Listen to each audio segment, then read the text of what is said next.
ڈانٹا ہے. اس کے بعد کہا کہ اے یزید کیا میں اس لکڑی کے اوپر جاؤں, میں بھی کچھ کہوں؟ تو اس وقت یزید نے اجازت نہیں دی. تو یزید کا بیٹا معاویہ ابن یزید وہاں پہ تھا. اس نے اپنے باپ سے کہا کہ یہ لاغر, یہ پریشان حال, یہ ایک اسیر, یہ کیا بولے گا, اس کو اجازت دے دے, کیا بولے گا؟ تو یزید نے اس وقت ایک جملہ کہا ہے معرفت اہل بیت کا. یزید نے اپنے بیٹے معاویہ سے کہا کہ تمہیں نہیں معلوم یہ اس گھرانے سے تعلق رکھتے ہیں کہ جہاں بچوں کی پہلی غذا علم ہوتی ہے,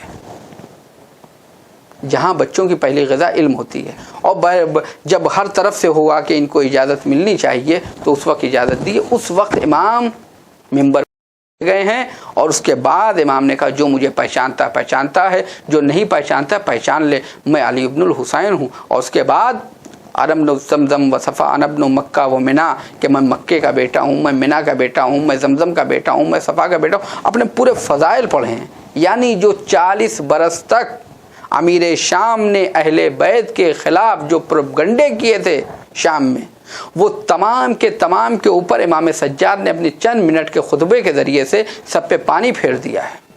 اور وہ افراد جو یزید کے طرفدار تھے ان میں سے اکثریت یہ تھی کہ وہ دل سے اہل بیت کے طرفدار ہو گئے تھے. ان کی سمجھ میں آ گیا تھا کہ حقیقی خاندان رسول کون ہے. یہ بنی امیہ کا خاندان رسالت سے تعلق نہیں ہے, بلکہ ان کا ہے. یہ جو اسیر بن کے آئے ہیں یہ اسلام کے اصل وارث ہیں, یہ رسول اللہ کے اصل وارث ہیں. یہ سامنے پیش آیا. مولانا صاحب جیسے یہ تو سبھی کے سامنے بات ظاہر ہے کہ یزید کے دل میں تو پوری طرح سے اہل بیت کے لیے بغض بھرا ہوا تھا, لیکن یزید کے گھر میں اور بھی کافی لوگ تھے. تو میں آپ سے یہ جاننا چاہوں گا کہ یزید کے خود اپنے گھر میں کیا کچھ لوگ ایسے تھے جو اہل بیت سے محبت رکھتے تھے, آل رسول کو پہچانتے تھے لیکن خاموش تھے؟ دیکھیے اس میں ایک جو خود یزید کی بیوی تھی ہند, اس کا ذکر ملتا ہے اور اس کو علماء نے بیان بھی کیا ہے. اس میں یہ ملتا ہے کہ ہند اس کو ایک بیماری ہو گئی تھی امیر المومنین کے زمانے میں مدینے میں, اور یہ اس وقت بہت مریض تھی, اس کے بدن میں کوئی تکلیف تھی. تو یہ مدینے آئی امیر المومنین کے پاس اور کہا کہ اس کی شفا مل جائے. اس کے والد اس کو لے کے آئے تھے ہند کے, تو اس کو شفا ملی ہے. پھر یہ اس کے والد نے کہا کہ یہ بیٹی ہماری آپ کے گھر میں جناب زینب ام کلثوم کے ساتھ رہے اور ان کی کنیزی کی طرح رہے گی اور یہاں تربیت بھی پا جائے گی. تو جناب زینب جناب ام کلثوم کے ساتھ رہیں اور انہوں نے تربیت کی. پھر بعد میں اس کی جب شادی کی بات آئی اور یزید سے اس کی ہوئی تو پھر یہ یزید کے ساتھ شام چلی گئی تھی. تو اب اس میں جو بیان کیا جاتا ہے کہ وہ امام حسین علیہ السلام نے کہا تھا کہ میں تیرا کبھی مہمان ہوں گا تو مجھے پہچان لینا. تو خود ہی جب تک ہند کو نہیں پتا تھا کہ یہ کون ہے تو اس وقت تک وہ خاموش تھی, لیکن جیسے ہی پتا چلا ہے تو وہ خود اپنے شوہر کے خلاف ہو گئی تھی. تو جہاں یزید کا بیٹا یزید کے خلاف ہوا ہے, وہیں یزید کی زوجہ بھی یزید کے خلاف ہوئی ہے. مولانا صاحب میں آپ کا شکریہ ادا کرتا ہوں معلومات ہم تک پہنچانے کے لیے جو اسیران کربلا کے سفر سے متعلق رکھتی ہیں, جو انہوں نے طے کیا تھا کوفے سے لے کے شام تک. اس دردناک سفر کی مثال دنیا میں کہیں دیکھنے کو نہیں ملے گی. ناظرین, یہ تھے عالی جناب مولانا سید علی ہاشم آبدی صاحب, جنہوں نے ہمیں ان حالات سے آگاہ کیا جو واقعہ کربلا کے بعد اسیران کربلا کے ساتھ پیش آئے تھے, اور بتایا کیسے حضرت زین العابدین علیہ السلام نے اپنے ایک چھوٹے سے خطبے سے بنی امیہ کے 40 سالہ باطل منصوبوں پر پانی پھیر دیا اور شام والوں کو حقیقت سے آگاہ کیا. کل یعنی پروگرام کے اگلے اور آخری ایپیسوڈ میں کچھ اور ضروری معلومات لے کر آپ کے سامنے حاضر رہوں گا. تب تک کے لیے میں جمال زیدی آپ سے اجازت چاہتا ہوں. خدا ہم سب کو شہیدان کربلا کے صدقے میں صحت و سلامتی کے ساتھ محفوظ رکھے. خدا حافظ.